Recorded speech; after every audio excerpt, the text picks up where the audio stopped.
out there and you're successful, I mean, I've heard this so many times. How many people have said this to me, researchers and stuff like that, or of me, not necessarily to me, no. If you were genuine, you'd be dead, right? And it's like, whoa, now that's taken giving your power away to a whole new extremes of existence. So, this world is so controlled and we are so impotent to do anything about it that your only confirmation that you are genuine is if they kill you. This is like the medieval drowning of alleged witches. They put you in the ducking stool, and if when they put you under the water you drowned, you were not a witch. If you don't drown, you are a witch, and they kill you. I mean, it's a joke. I mean, we should be celebrating people who are successful in breaking through the system. Not, well, he's successful in breaking the system. He's got to be part of this. Oh, please. But this is a much wider area, and very, very important. I was reading a detailed account of writings, texts that were found in Egypt. I think it was in 1945. Nag Hammadi, I don't know the exact pronunciation, it was very close to that. It was a place where they were found. And they were writings from people known as Gnostics. And funnily enough, very early on in this story of mine, right in the early 90s, one of the first things I came across after, I became clear that there was something going on, were the Gnostics and people like the Cathars. And the Gnostics, like those that ran the great library at Alexandria, and the Cathars, were invariably slaughtered by the system in all its forms, not least Christianity. And their writings destroyed. But these writings were, and texts were found in Egypt in 1945. And I've been reading detailed accounts of what they say. It is fascinating. And it was in many ways like reading my books.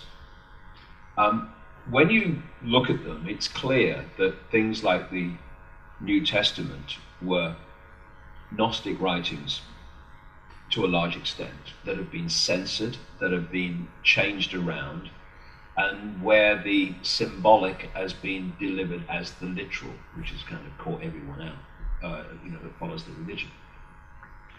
But something like a fifth of these writings talk about something called the Arcons. And the Arcons were clearly perceived as a non-human force that operated outside the realms of human sight. And when you look around the world, you see the recurring theme. In the Zulu tradition, they're called the Chitahuri. In the Islamic tradition, they're called the Jinn. And so it's the same thing under different names. And they'll talk about these Archons. And there were so many concepts that they talked about that absolutely mirror what I've uncovered myself over these years. And one thing they talk about is that the Archons are terrified of humans because humans have the ability for creativity, they have the ability for expansion of consciousness, whereas the Archons do not have the ability to create. They have to mimic that which is already created. And they are devious manipulators of reality.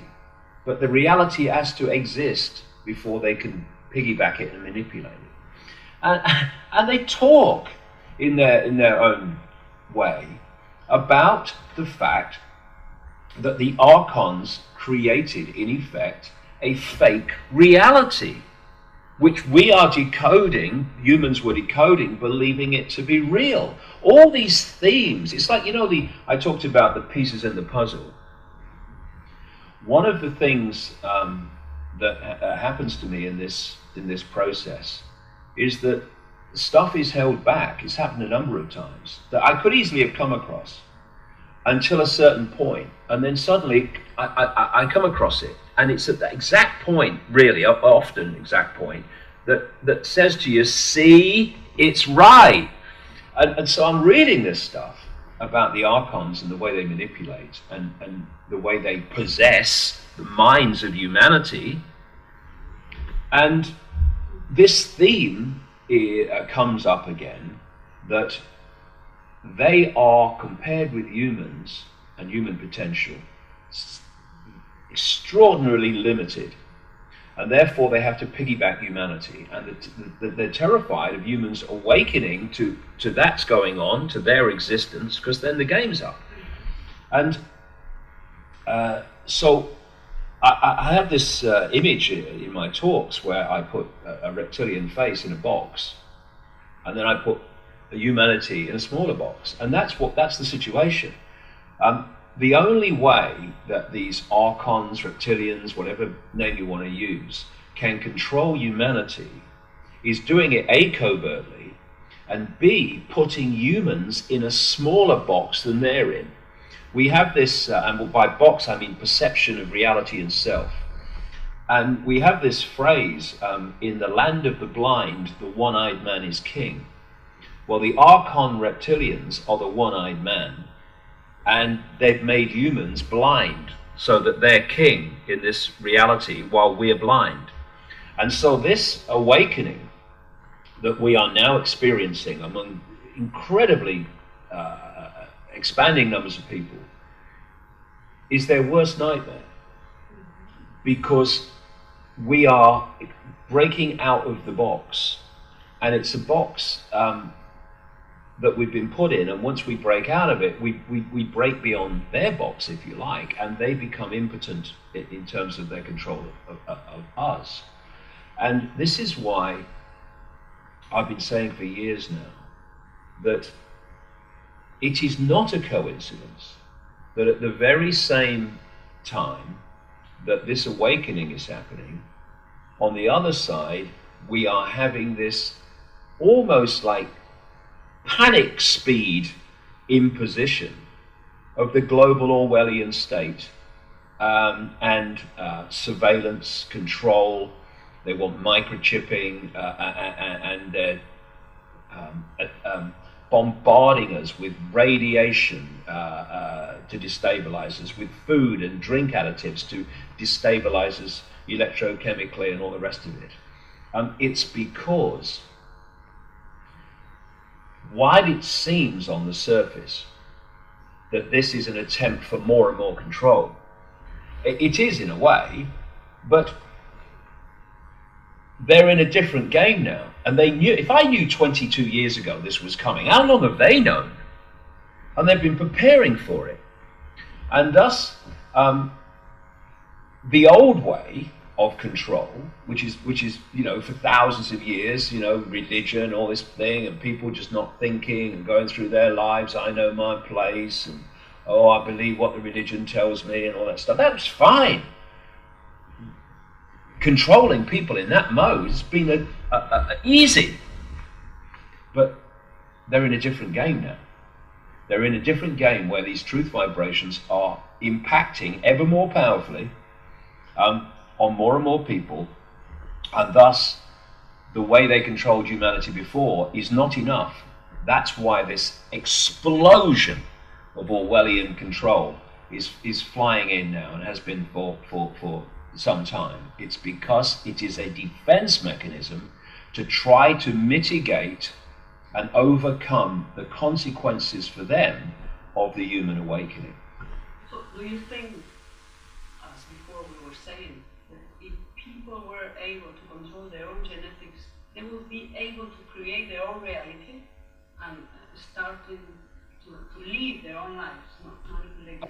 Oh, of course. I mean, this is where what people miss when they say if he was genuine, he'd be dead.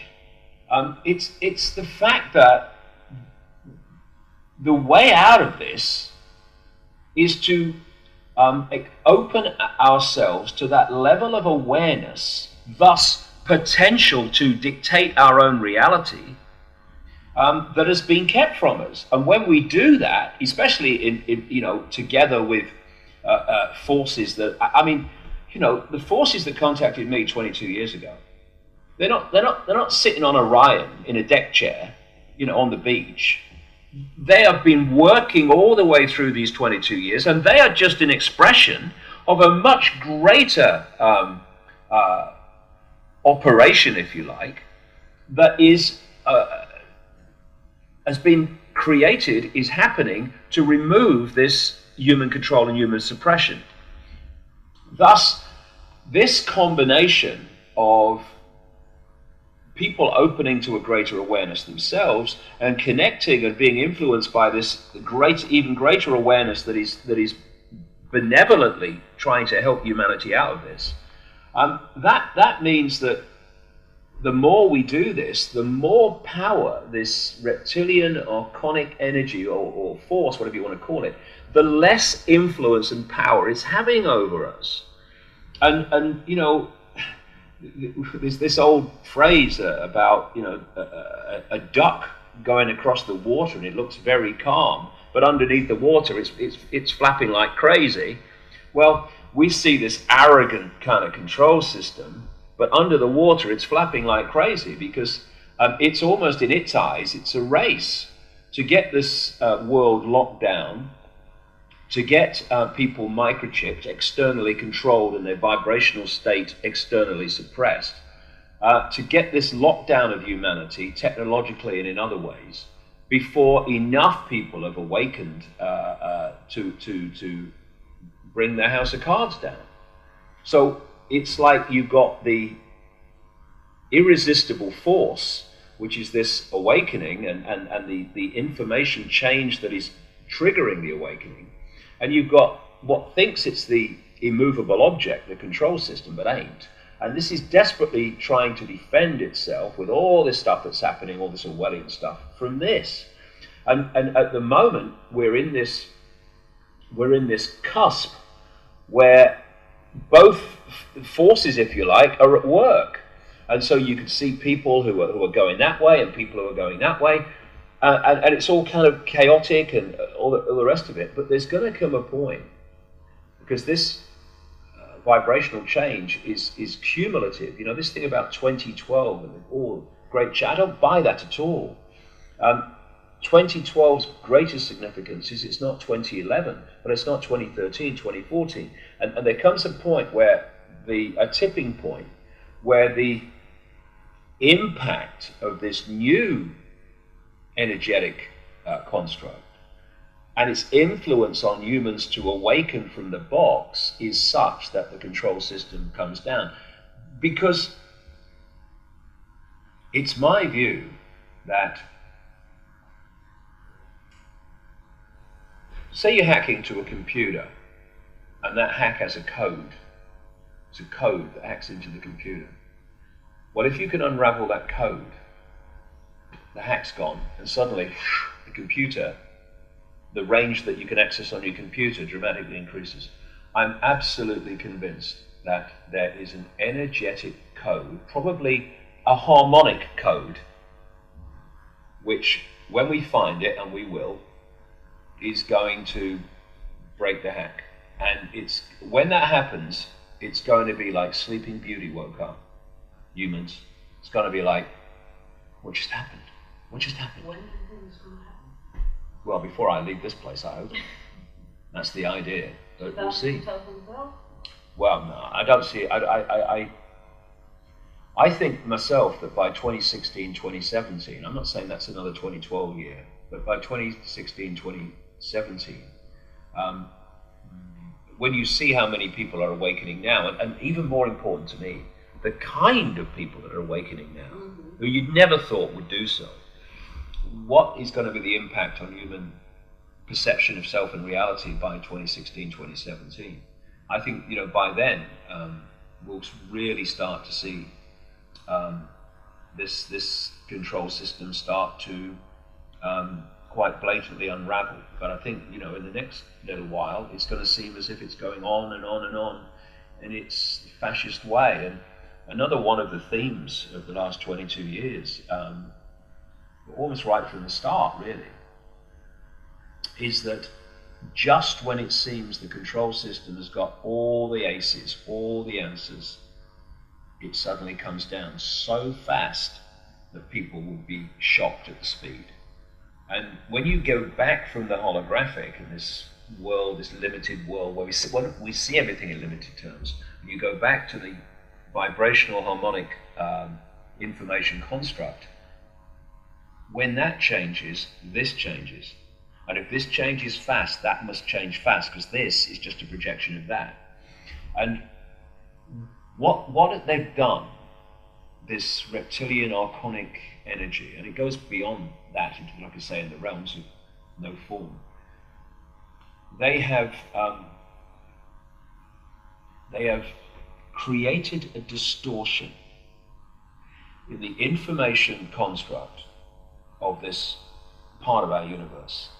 It created a distortion, and the distortion comes through to the holographic world as a distortion in human emotions, a distortion in human perception, a distortion in the violence in the world, a distortion in the fact that everyone, vast majority of people are trying to just walk over other people, a distortion in the way we see ourselves, a distortion in the way we see reality. And it's like I call it the schism. And that is the energetic foundation of the control system. That is why the control system has no problem sacrificing children, abusing children, having people starve in a world of plenty, have wars galore, and economic catastrophes that affect fundamentally, negatively, the lives of millions and multi-millions. That is the distortion played through as a distortion. I mean, what more distortion can you have in your perception of how to live life than to coldly engineer a global economic collapse in 2008, which has had catastrophic effects on people all over the world? That is an expression of the distortion.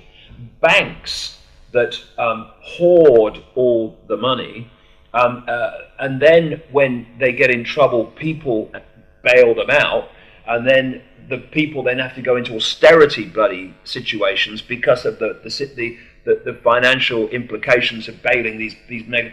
What more definition of a distortion can you have? So that's why the world is as it is.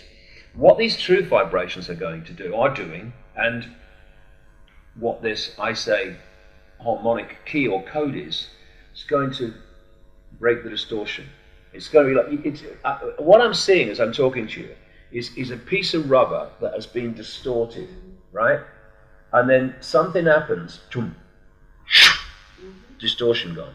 When the distortion's gone, its holographic expression must go, which is the control system. And that, I feel, I mean, obviously it is deeper than that. I'm using symbolism and all that stuff here. But in theme, that is why I feel that there has been this constant theme in my life through 22 years at different points. Just when the control system looks like it's got all the answers and complete control, it's going to come down so fast, people are going to be shocked. What the control agenda has planned for the 21st of December of 2000? Well, I think 2012 is massively overblown, overhyped. But when you have certain beliefs in something like a year, well, those things can be then manipulated by the control system to make you think they're happening, because maybe that in some ways is what we'll see, because what they want is people in states of fear, anxiety, because when you're in a state of fear and anxiety, people even use this phrase, oh God, I feel so heavy today. And the heaviness they're feeling in their anxiety and their depression and their fear is because those emotional states, again, software, pull the energetic field into low vibrational states. And when you come into low vibrational states, I feel so heavy, you are not going to be connecting to high vibrational states, greater expansions of awareness and consciousness. And that's another interesting thing while I'm talking about it. Another totally common theme that you find, and I found through the years, is that these reptilians, Arcons outside of human sight, they feed off human energy. That's their food, that's their sustenance, that's their power source in so many ways. They're like energy vampires. But of course, if you're going to absorb energy, you have to absorb energy that is vibrating within your frequency range, or like 2 radio stations, it's going to go through. So, one of the key things that they've done in this software program, I say they've put into human genetics, way back, is human emotion, but human low vibrational emotion, fear, anxiety, guilt, frustration, anger, fury, hatred, all these things. Because if they put them in the software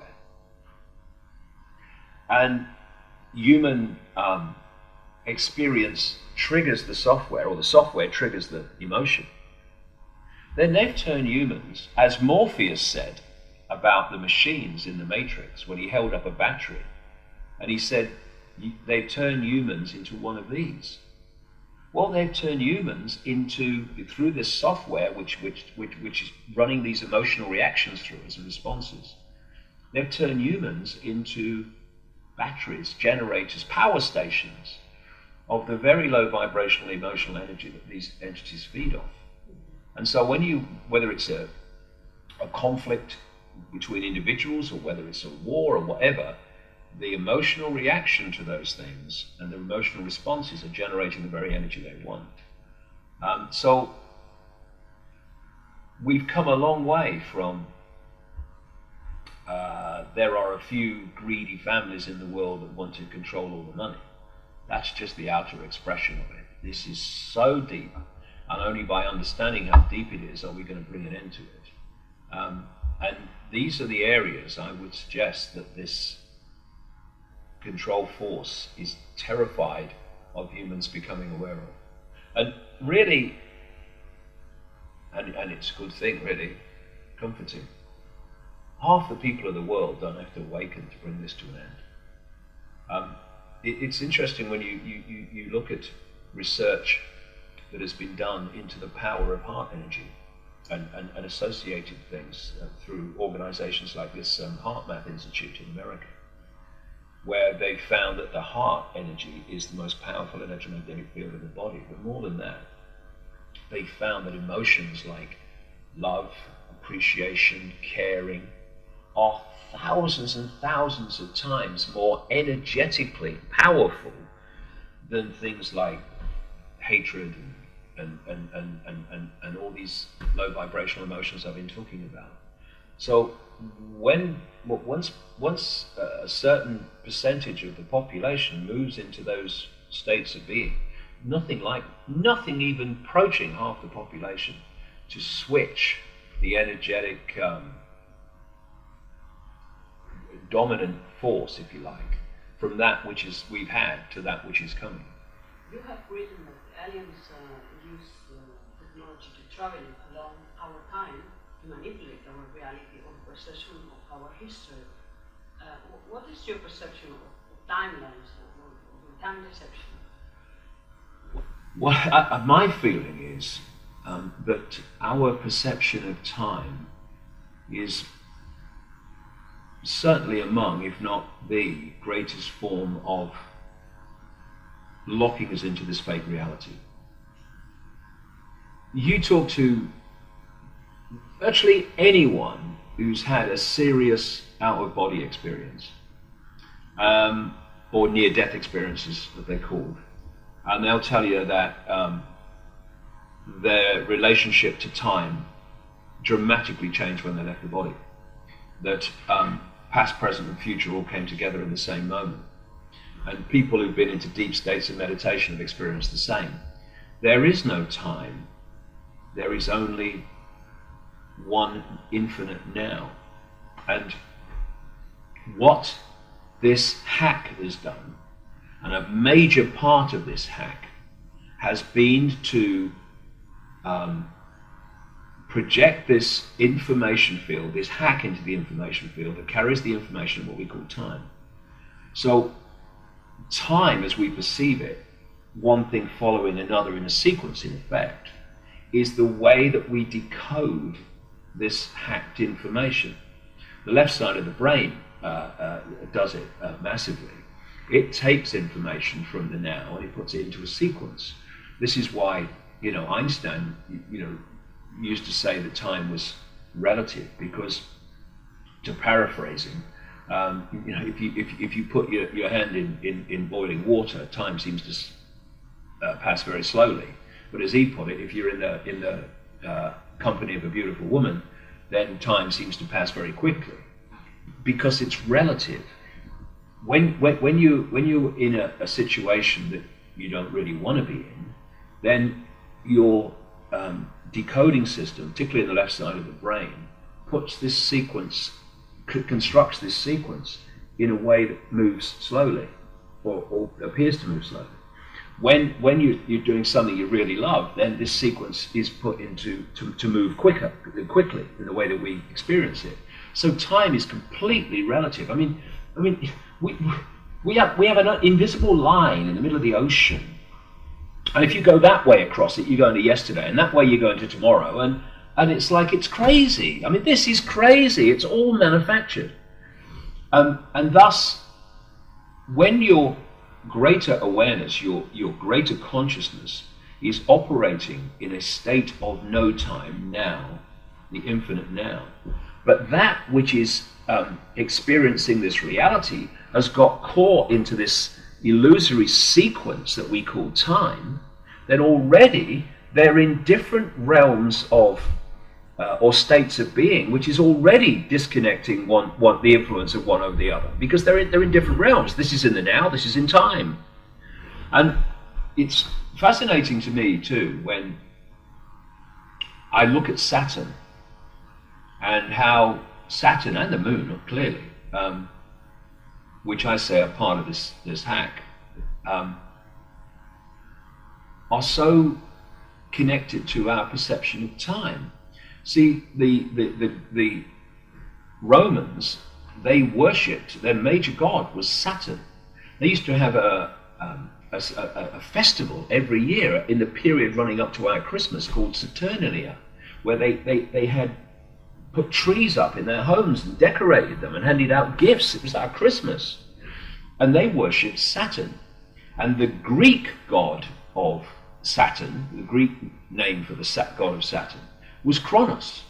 And Kronos is where we get Father Time from.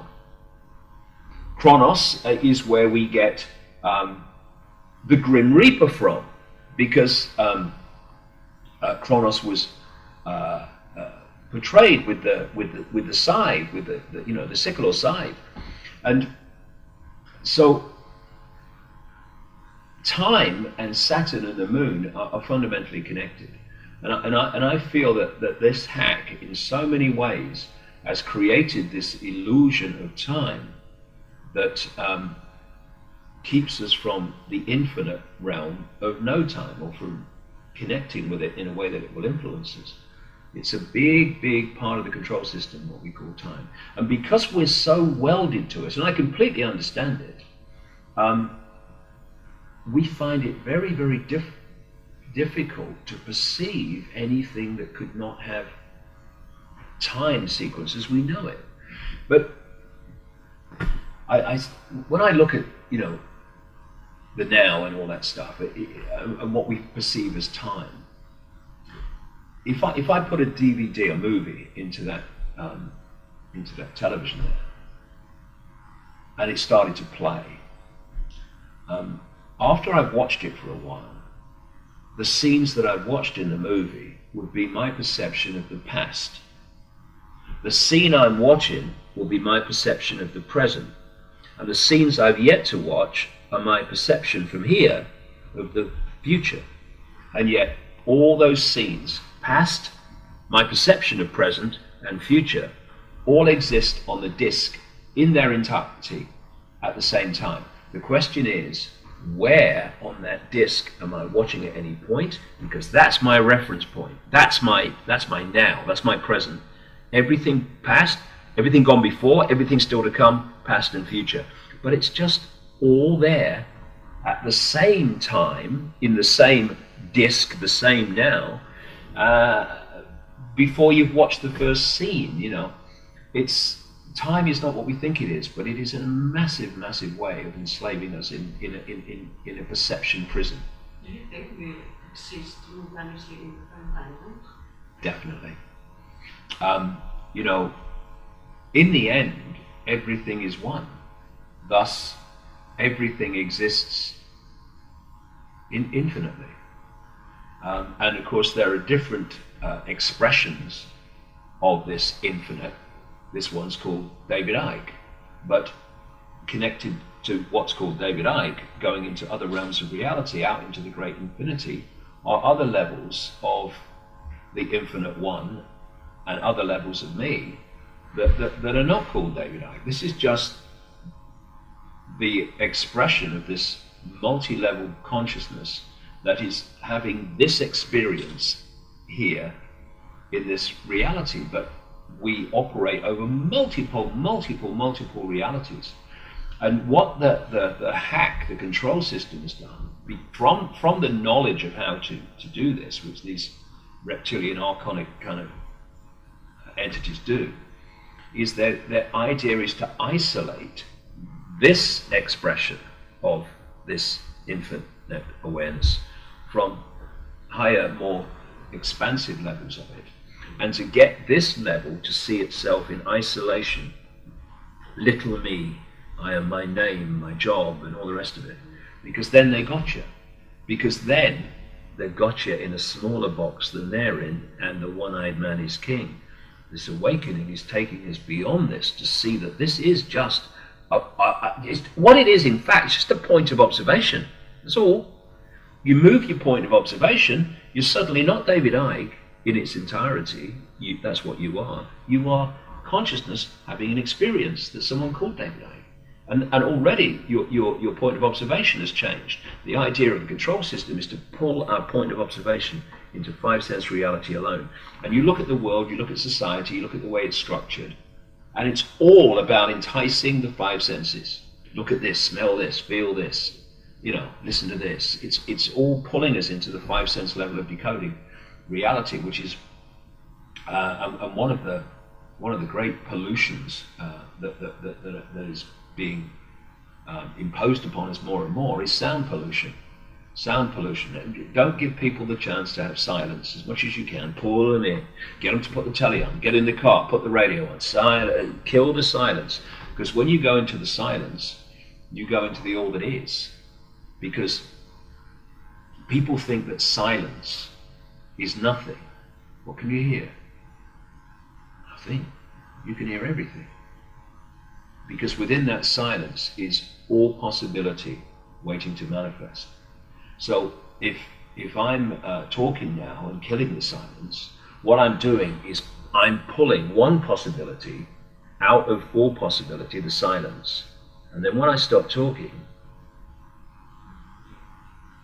it's back again. And so what we're doing is pulling possibilities out. We call it form, we call it manifestation. But in the silence and the stillness, which I've experienced in other states of consciousness, that's where everything exists. Some people call it the void. I don't like the name the void because it gives the impression of nothingness when it's everythingness. It's all possibility. Within that stillness and silence is All that is, has been, and ever can be. Because, you know, when you hear people say these phrases through your life, oh, it's all that is, can be, and ever, you know, and you think, you know, before you kind of wake up, you think, well, what do you mean it's all that is and ever can be? Oh, it's ridiculous. How can that? All possibility. All possibility must be all that is, can be, and ever can be. It wouldn't be all possibility. So then you start looking at you're looking at these paradoxes that aren't paradoxes. So you say, within this is everything and nothing. You can't have everything and nothing. You've got to be one or the other. Well, you have in this world, yeah, because that's the way we perceive it. But within all possibility, everything and nothing has to exist, or it's not all possibility. Everywhere and nowhere has to exist within all possibility. This is where it all comes from. This infinite possibility that people call the infinite, the all that is, and all whatever. And we're just experiencing a tiny fraction of possibility from within all possibility. And the more we're isolated into the fraction of possibility, the more the few can control us, and they do, but not for much longer. Difference in reviewing what proportion of the population of the planet do you think is real human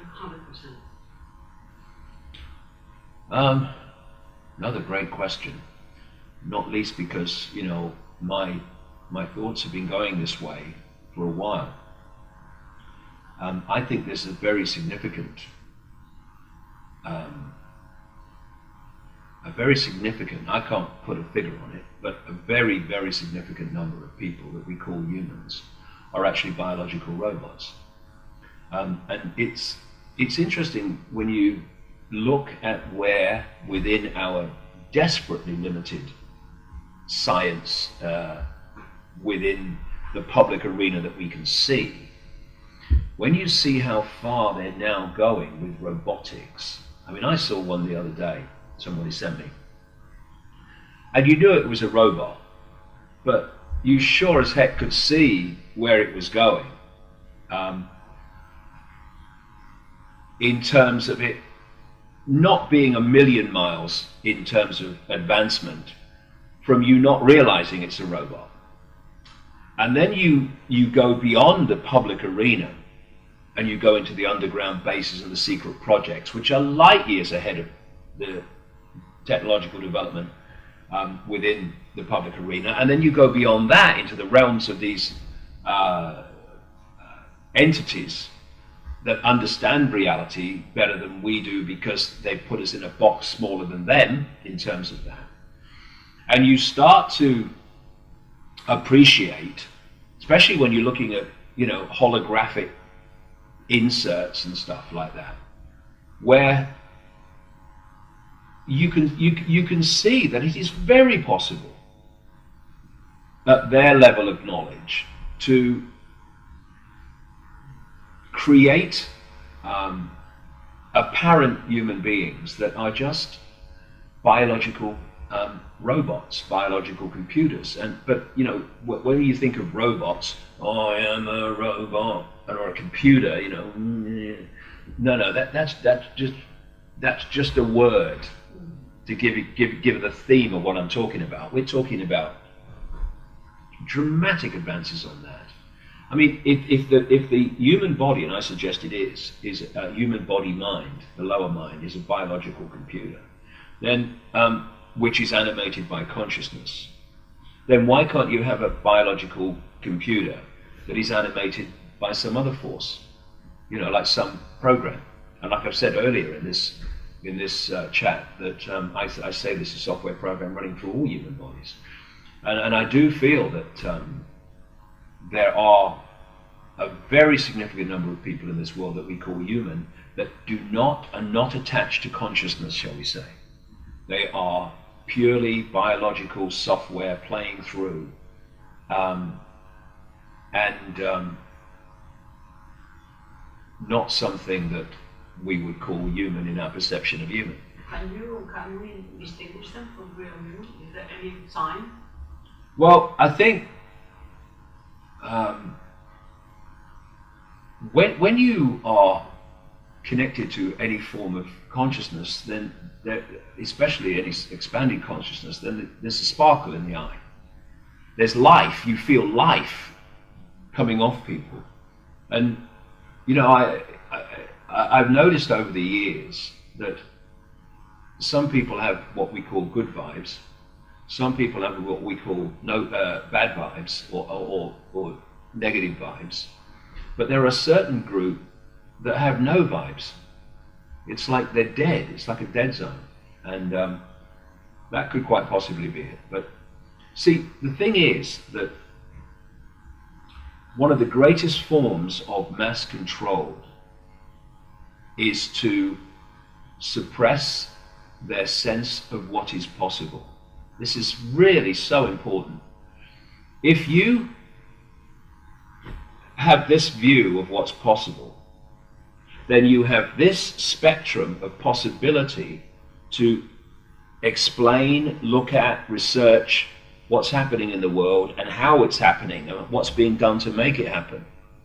If you are given this and you accept it, this amount of perception of what is possible, then when some people come along and say this is happening and this is happening, you're going, that's impossible, you can't do that, it's impossible. No, you've been led to believe it's not possible.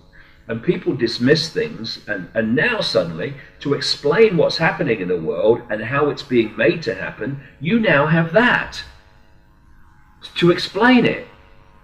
And that's why there are so many mysteries in the world, because there's very little you can explain about the wider happenings in the world from that perception of what's possible. But once you do that, now you can see not only what's happening, you can see how it's being made to happen. And so they work very, very hard on suppressing the human perception of what's possible. And that's why you see, I mean, a number of people that have laughed in my face at things that are provable fact in terms of what's technically logically possible. But because they don't know that, they laugh at it, even though you can say, look at it, there it is, it's happening. And suppression of the possible is very, very fundamental to the control. And this is where education comes in. This is why they control the education system, and it's not an education system, it's a programming machine, a programming and a suppression of perception machine. That's what it is, and that's why they do it. I mean, the suppression of the sense of the possible happens from the earliest age when you enter the education system. Have you personally met any reptilian, draconian creatures? Have you seen it with your own eyes in any occasion? Have you felt the presence? Have you felt the presence of one of these entities? What I work with a lot is feeling energy, and it's like everything. The more you become sensitive to energy, the more you feel different vibrational fields in different situations, where when you're desensitized from that, which most people are because that's what they're manipulated to be, then everything becomes basically one energy field in effect. And sometimes if it's extreme kind of negativity, you might go into a house where, like an old house where there's been a lot of really horrible things going on, which has impacted upon the energy field, and you go into the house or whatever and you'll go, oh God, I don't like it in here, it's horrible. What do we say? The atmosphere is horrible. What is atmosphere? It is energy generated by people. And not only that, it's energy generated by entities operating out of human sight, which also impact upon our energy field. And there is a certain vibrational field which I feel coming off people, which I say myself is what I call reptilian, what other people call arconic or whatever. It's a certain energy, and there's something in the eyes. And again, it's like people talk about the eyes being the window on the soul. Well, they are. They are, in the sense that the eyes take you through into another level of someone, and through the eyes you can see what they are in so many ways. And as with the dead eyes that I talk about, which I think are biological robots, so with the reptilians, it's an atmosphere, it's an energy, because you know, you can, it's why becoming sensitive to this is so important, because you can manipulate people with words, you can manipulate people with smiley faces, but you cannot hide your energy field, right? You can put the front on, you cannot hide your energy field.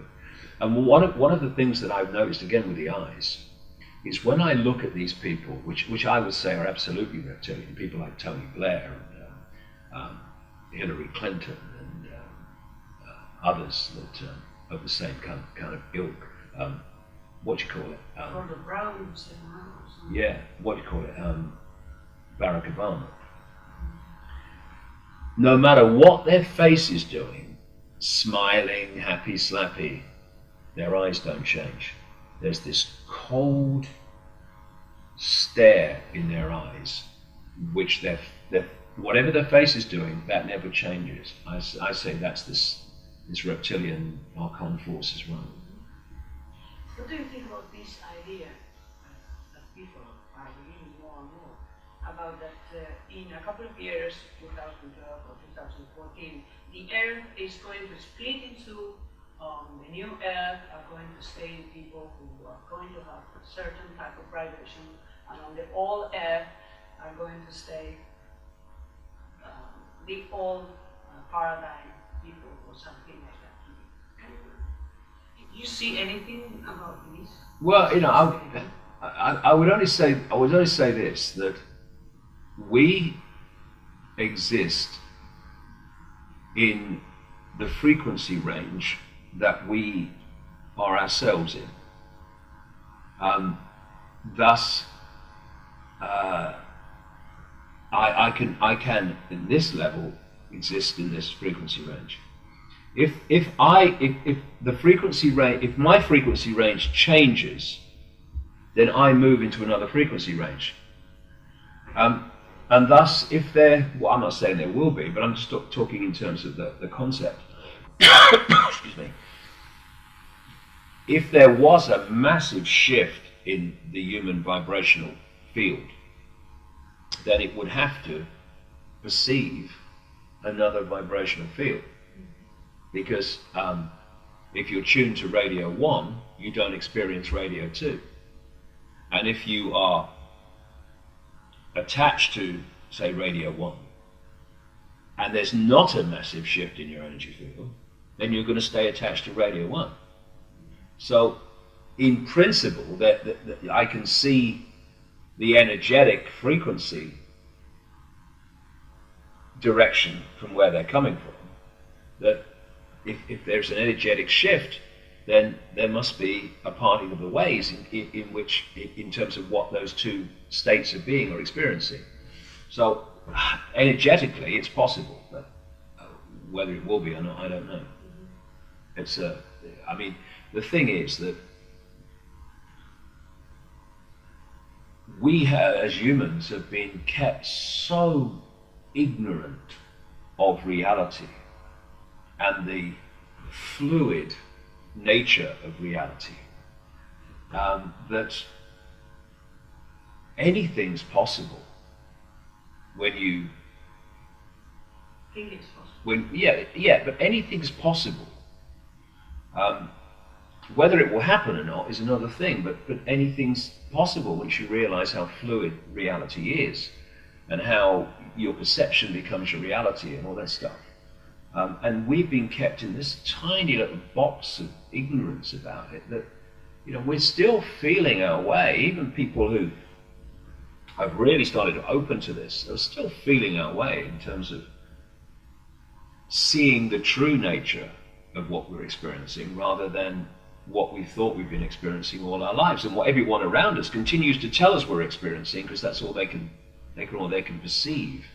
You know, this is a real time of transition, and we've got some extraordinary surprises and revelations to come. And I said in a book years ago, you know, I think that when we finally, you know, do realize what reality is and what we've been experiencing and the way we perceive the experience as opposed to what we've been experiencing, then I think we're going to laugh for weeks and weeks at the way we've perceived what we're experiencing from the perspective of when we know what's really going on. It's going to be so funny. You know, we believe that. Oh my God. And you ate that sandwich and you thought it was, oh my God. This is where we're going. And it's a great adventure because no matter what happens and the emotional experiences we have, we are all it is, has been, and ever can be. That's the worst it gets. So, whatever is happening is always temporary. You have written also about the moon as a very important factor in this holographic reality. Can you say some words about it? Yes, well, in fact, it actually goes off from what I've just been talking about. We have been given such a false version of everything that what I suggest we need is what I call the blank sheet of paper, where we put aside all preconceived idea of what we believe about anything, and we get the blank sheet of paper. Now we're going to look at everything afresh, and it's going to justify its place on the paper, in other words, our perception of reality, based on information, intuitive knowing, all these things, instead of what someone has already told us, parents, teachers, journalists, scientists, that we should believe about something. And one of the things you find, very common theme, is when you take so-called scientific fact and you chart it back to its origin, you find that it's not fact at all. It's a theory, an assumption that's been perceived as fact by constant repetition. So what happened to me, so in terms of scientific, this is how things are, I don't accept that. Blank sheet of paper, it might be true, but it's got to justify itself to me. I'm not just accepting it because you're telling me. And one of the sequences that started after the Betty Shine meetings was that I would get an insight out of nowhere. And from that moment, and it might be a strange thing, like, what? And from that moment, information starts coming into my life, and people, and what have you, personal experiences relating to that insight, which basically saying, see, the insight was right, look. And these are the pieces of the puzzle being given to me, which is why I say, if it was left to the David Icke level of me, I wouldn't have been anywhere near, what I'm doing now. And so I went into that office we were in earlier, and I sat down one morning when I was writing a book called Human Race, Get Off Your Knees. And when I sat down, this voice, a strong thought form, went through my head out of nowhere. Worse to the effect of, the moon's not real, the moon's not what you think it is. Now most people will go, oh, what? No, come on, carry on with your day. But because I've been through it so often over 20 years, 20 years by then, I thought I'll go with this. So I then put into NetFind, search engine, a combination of words that the moon is not natural.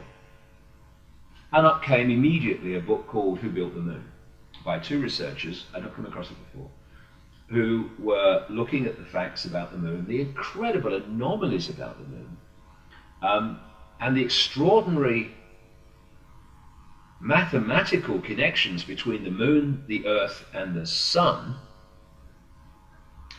And their conclusion, with evidence, was that the moon had to be some kind of construct. And I'd thought about this in the past every now and again, but then it was just fleeting and you got on with your life. But now it was time to focus on this. And the bits, and then the puzzle pieces came in and I put this thing together. And I didn't realize that, until I started doing that, that two Russian scientists from the Soviet Academy of Sciences in 1970 wrote a detailed article basically asking the question, is the moon some form of extraterrestrial spacecraft? And again, the longer we talk everything kind of connects to everything else. I mentioned earlier that one of the greatest ways of suppressing human perception is to suppress the perception of the possible. And if we're going to understand what's happening to us, we have got to redefine our perception of what is technologically possible, and what is possible in terms of holographic projection, which can project things in ways that look absolutely solid and real. I mean, you can interact with them in that way, come to that. And because of the suppression of our sense of the possible, things like the moon not being a natural body is, like, to most people, it's ridiculous, because they can't conceive that it's possible. But we, because of the suppression, have been living in the technological Stone Age. And thus, what's happening around us, which is technologically massively more advanced than we think is possible, is happening without people questioning it, because we couldn't perceive there's anything to question. It's got to be real.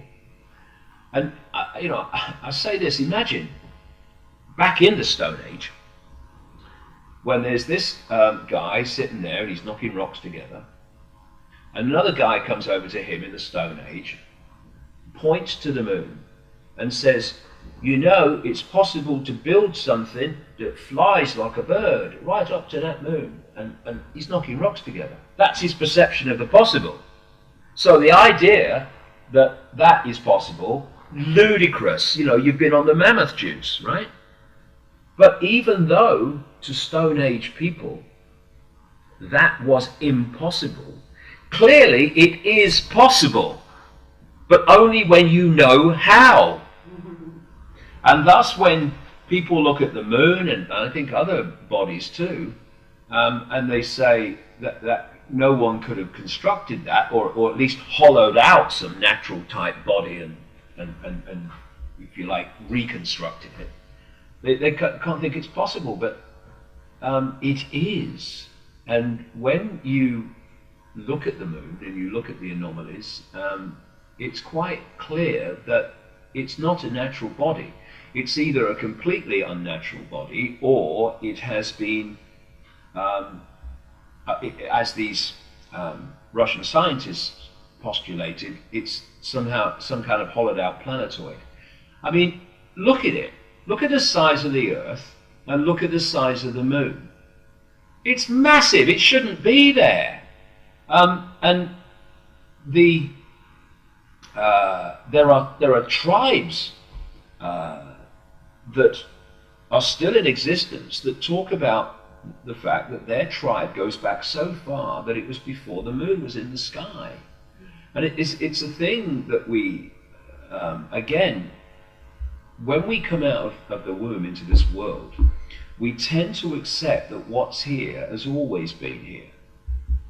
But it isn't. I mean, I go into this in Remember Who You Are in some detail. Even the solar system that we see now has not been like that for that long in geological terms. And then when you, and I go into this in the book as well, because of an experience I had as a kid, then we can ask another question. Again, we're coming back to this blank sheet of paper. Is what we see out there, is it really there? Or is it some kind of holographic projection that we are decoding? Because we are taking waveform information, vibrational information fields, and we're decoding them into holographic reality. Therefore, we look into the great beyond and we see this vastness of space and the stars all that time away.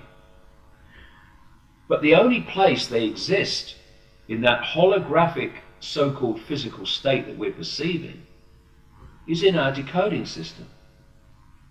So there is actually the distances we perceive that everything is apart from everything else is merely that which we are decoding to be like that. So is it really there, or is it a projection? These are the things that we need to start asking and questioning on the blank sheet of paper, because all bets are off. You see, I tell this story in the new book. I was brought up in a place called Leicester in the Midlands of England. I think, let's say we didn't have much money. I was brought up in the 50s and the early 60s as a kid, and most of the 60s. I remember going around the back of the factory where my father worked with my mother on a Thursday lunchtime, so he could hand that week's wage packet to her so we could eat that night. That's how hand to mouth it was. So we didn't go places. We rarely went on holiday. When we did, we came to the Isle of Wight, which is why I fell in love with it and why I'm here now. But one day, out of the blue, my father, I was a little kid, it must have been about late 50s, maybe 58, 59. And he announces we're going to London on the train, the whole family. And it's like, we don't do that. But we went, and I can still see it now. I can see this picture of all these legs, this vast crowd of people trying to get a ticket on the train. Going on a steam train, I went to London. Now, in my entire knowledge of my father, he never once mentioned the word astronomy or talked about the heavens in any way, shape, or form. We get to London, and he takes us to the planetarium, right? I didn't know what a planetarium was. It was next to Madame Tussauds in Baker Street, which is, it's not there, the building's there now, but it's not a planetarium anymore, I understand. So I go into this planetarium. It's all kind of new, because we're talking late 50s, and the London Planetarium, which we went to, actually opened in 58, so maybe that's why we went, because it was so new. Anyway, I'm sitting there, a little kid, if it was 58, 59, I'd be, 6 or 7. And I'm looking around thinking, what's going to happen? And there's this contraption in there, and there's darkness in the sky, and then the show starts. And it's midday, it must have been midday, something like that. And suddenly, I'm sitting there, and the night sky is above my head. And the stars were moving. The stars looked like they looked when I look up as a kid at night. And there are times in your life when something hits you. It really smacks you and you don't forget it. That was one of my moments. It impacted that moment when I saw the heavens on that dome ceiling of the London Planetarium in the late 50s. It imprinted something on me, which I've never forgotten. And the last couple of years I was out in the countryside, about 2 or 3 miles from here, just sitting on a bench, and I just looked up. And when I looked up, it was daytime. I saw the sky as a gigantic dome, and I thought, is this real? Is this a projection? Like the planetarium, it came back to me. That story came back to me when I had that experience. And then a friend of mine, Neil Haig, who does artwork for my books, I was talking to him about this. He said, have you seen that movie, The Truman Show? And I hadn't been out a long time, but I got it on DVD when he mentioned it, and I watched it here. And for people that haven't seen The Truman Show, it starred Jim Carrey, and he was born on the set of a soap program, but he didn't know that. So he's growing up thinking this is real and life, and his mother's his mother and his girlfriends, and they're all bloody actors.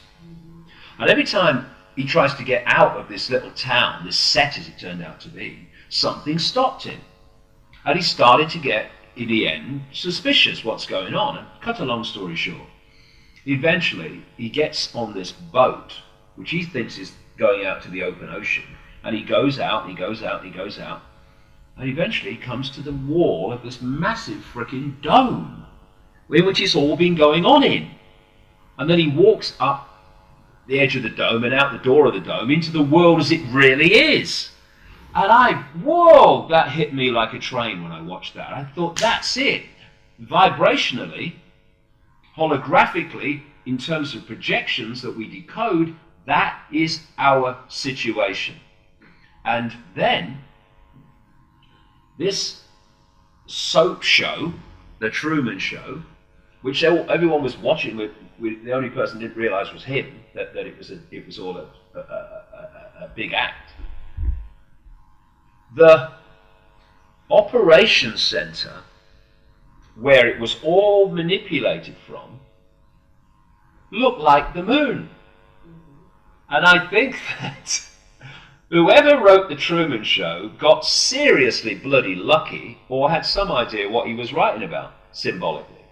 And I'm saying that Saturn is part of that process. The way it seems to me is Saturn is the main projector of this fake reality. And then you look at Saturn and anything's possible. What's real anymore? And the moon is amplifying that and focusing on the Earth particularly. So we get a much more amplified version of it, therefore much more powerful fake reality.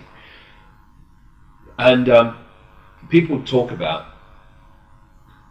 insiders have talked about bases on the dark side of the moon that they've seen in pictures in NASA. They talk about domes and buildings and strange, non-natural artifacts or buildings and structures on the moon. Not just on the far side, that's where most of them are, obviously. And isn't it funny? We only see one side of the moon. Hey, just a coincidence, nothing to worry about. But there are some you can point out on the near side of the moon as well. But I'm saying, so I have no problem that all that is correct. But I'm saying that it's inside the moon where the real deal is, and that's what the Russian scientists were saying in 1970, that it actually goes on inside the moon. That's where the whole thing comes from. And it was another kind of common theme through my life in the last 22 years, and the puzzle pieces being given to me, is that when I've gone public with something that's kind of bizarre and out there, something comes along that says, hey, see, you were right to go there. Look, hey, it's like a confirmation. And about 9 months after Human Race came out, I had an email from a lady in Brazil, I think it was. And she said, I've read your book about the moon. Have you read a book called Earth by a lady called Barbara Marciniak? I met her probably years ago. And she's what they call a channel. She, like a psychic like Betty Shine, they will hear something and then they will report what they've heard. But people haven't come across this. What a channel is someone that literally just allows their body computer, I would say, to be taken over by a projected electromagnetic field. And they just speak the words. Basically, their body's in many ways taken over. And they allow it to be. So Barbara Marciniak is one of these channels, and she produced books in the 90s called Earth and Bringers of the Dawn, a great book, I thought, which are literally what came out of her mouth when she was in this channel mode. And she says that she was channeling some consciousness connected to the Pleiades. Anyway, I'd not read Earth, and so she gave me some page numbers, this email, and said, I think it'd be a good idea if you read it. And I sent for it, and it came within a few days, and I went through the page numbers. I couldn't believe what I was seeing. The book came out in the mid-90s, and in the middle of all this other stuff about many other different subjects was this stuff about what she kind of channeled, that the moon was not real. It was a construct. It was an eye in the sky, or basically a computer system that was manipulating and dictating human perception on Earth, and that it was not possible for humans in effect to be truly free until A, they can break out of the influence of what's coming from the moon, or the moon is taken over by forces that have a benevolent agenda for humanity. Because at the moment, it was saying at the time it was written anyway, the time it was published, that that was not the case. And you know, when I was reading that, after publishing 9 months earlier, this Human Race Get Off Your Knees, it was saying basically the same thing. You know, that was a, you know, because you know, you put it out there, and that's something. It's always nice when these confirmations come like that. And again, I know it's hard for people, completely understand, for them in large numbers to perceive or conceive that life on Earth is being manipulated from the moon by non-human entities, but it is, and but it won't be for that much longer. I have one last question, and of course it is related to chemtrails. Chemtrails, why? Well, I think there's, in virtually every instance and every facet of this control agenda, there's multi-reasons for most things that they do. Not just one. There's a main reason, but then there's others. First of all, they have an agenda for the mass culling of the human population. I go into this in Remember Who You Are, and how they're planning to do it and how they are in the process of doing it. And so one aspect of the chemtrails is that they come down, we breathe them in, and it does us a lot of damage in terms of health. And this disease called Magellan's disease, where these fibers, these technological fibers coming out of people's bodies, and no matter how many you pull them out, they're just there. It's like they're growing, you know. And that, I am absolutely convinced, is from chemtrails, because they started about the same time as each other. And my feeling is another content of chemtrails is a form of nanotechnology. And I think it's nanotechnology that is actually generating those fibers that seem to have some kind of life that is in Morgellons disease. So yes, on that level, they're doing it because it's part of the destruction of human health. But I think also they are seeking to create a sub-reality in a way, or a sub-atmosphere around the planet on the level that we interact with. And I think that the chemtrails are part of that. And also, they connect into HAARP, which has the ability, I mean, you know, Bernard Eastland, who was the man who applied for the patent, for original patents for HAARP, on behalf of a transnational corporation, he has said, he said at one point that HAARP has the ability to put a energetic shield around the planet. And it seems that there are more and more efforts to manipulate the atmosphere, the sea in which we live. As I've said many times, if you want to affect all the fish, what do? You affect the sea. Well, we are living in a sea of energy. And if you can impact upon that sea, you impact upon anyone who is interacting with it. And again, we come back to this defense shield against the truth vibrations. They're trying everything they can to stop humans being impacted by them. And one of the ways that they are doing it is by attacking and manipulating the energy sea field that we interact with, so that it is suppressing our ability to open and expand. And I think chemtrails are part of that. I think HAARP is definitely part of that. And another thing that I go into in this book, Remember Who You Are, which is about the mass culling of the population, but also about this whole energy shield, and that's what I call the radiation agenda. For years and years now, I've been ticking off more and more sources of radiation that humans are subjected to. And when I look, I mean, for instance, I met an Oxford Don in the 1990s called Kitty Little, Dr. Kitty Little, who had connections into, you know, British intelligence and stuff, and she had started to see that what I was talking about now, what I'm talking about now, was real. And so I had a meeting with her, and she used to work for the United Kingdom Atomic Energy Authority. And so she was very, very expert in that whole area of nuclear power technology. And she told me then in the 1990s that the Rothschild family, who of course are fundamentally involved in this global conspiracy, were the force that led to the introduction of nuclear power.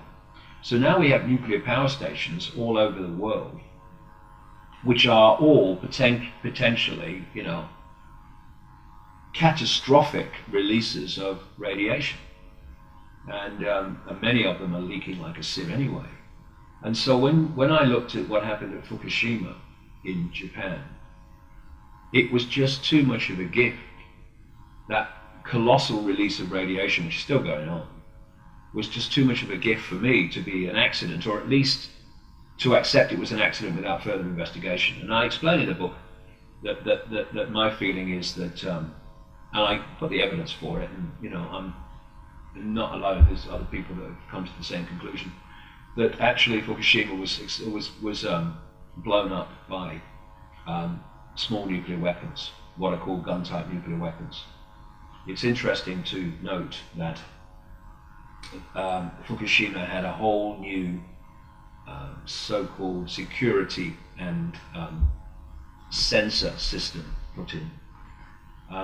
And you know, technology's continually getting smaller and lighter. Well, these bloody cameras at Fukushima that they put in the year before the explosion, they weighed 1,000 pounds. I mean, what, you know? But when you put them together with a small gun-type nuclear weapon, and you take the casing off the nuclear weapon, I mean, they're ridiculously close to looking like each other.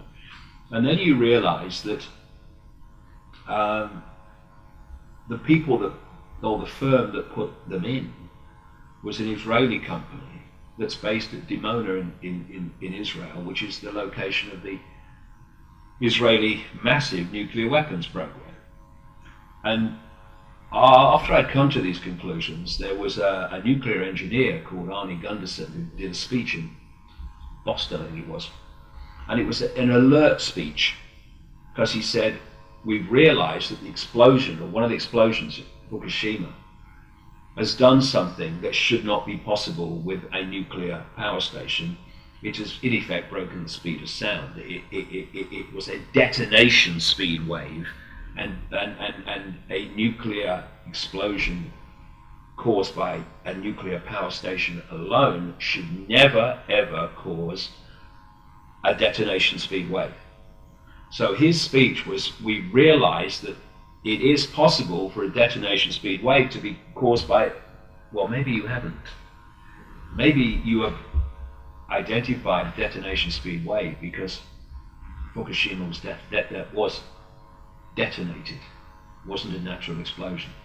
And as a result of that, of course, the atmosphere of the world is being irradiated on a very large scale, and it's increasing every day. And you know, I would not for a second be surprised to see more such Fukushima accidents, quote, in the years to come, because they clearly have a agenda to irradiate far more than ever has been the atmosphere of the Earth. And I think that one reason is that they want a situation where there's a dramatically reduced population. And of course, radiation will impact upon that, especially if it gets even more serious and powerful in the atmosphere, but also they know that there will be certain human genetic types that will mutate to be able to stand a greater amount of radiation, and they're the people or the genetic lines that they want to be around after this cull that they want has taken place, because it seems to me from my research over the years that these entities have a problem with our atmosphere, and they can live and need to live in a much more irradiated atmosphere, and I think they're trying to change the atmosphere as well to become more suitable for them. And I remember another very prophetic film I watched called The Arrival, starred a guy called Charlie Sheen. Came out I think in the early 90s, and the story was that this Charlie Sheen character realized that NASA was controlled by non-human entities who look human, and that they were changing the Earth's atmosphere so that they could come and outwardly experience or be here with an atmosphere that suited them. I think something like that's definitely happening.